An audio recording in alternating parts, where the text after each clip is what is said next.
हाय. So day 4 वरून direct day 5 वर jump करतोय. डे 4 स्किप केला मी, सॉरी फॉर दॅट. सो आज उठले सकाळी, देवपूजा केली छान आणि 11 वाजता माझा नाश्ता केला. अቮकाडो टोस्ट खाल्ला आणि जे ताणून झोपले ना मी, डायरेक्ट संध्याकाळी उठले. उठले ते पहिला स्टोअरला जाऊया म्हटलं, कारण काहीतरी खायला आणायचं होतं. तर आता एवढी थंडी होती आणि जाऊपर्यंत उकडायला लागलं. आणि अमेझिंगली हे लोकं आंबे अजून विकतायत.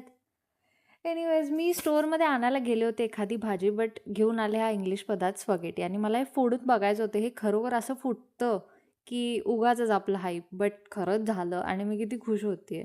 मग ही स्पगेटी शिजायला ठेवली आणि याच्यासाठी मी सॉस आणलेला पेस्तोचा, म्हणजे एक्सटर्नली तुम्हाला काही करत नाही बसायला लागत जादा मेहनत.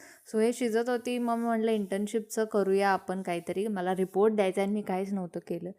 एनिवेज मग मी ते करायला चालू केलं आणि करता करता रिअलाईज झालं की मी चुकीची स्पगेटी आणलेली. कारण माझी एक फ्रेंड आहे, तिने केलेली, तिचं बघून मी आणलेली, कारण तिने ऑसम केलेली आणि मला खूप आवडलेलं त्यांनी केलेले ते. आणि मग त्यांच्या स्टाईलने थोडंसं करायला बघितलं होतं मी, बट नाही झालं. एनिवेज हे करता करता रिअलाईज झालं की भाई ये अपने बस की बात नहीं है. सो कसं तरी करून स्पॅगेटी रेडी झाली आणि आता टेस्टिंगची वेळ होती.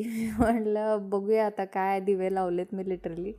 आणि एक घास खाऊन बघितला आणि ऑनेस्टली सांगते it was not that good, किंवा मला जमली नसेल. आणि मग हा पिक्चर बघत बसले. तुम्हाला ओळखतोय का सांगा बघू. Thanks for watching. बाय.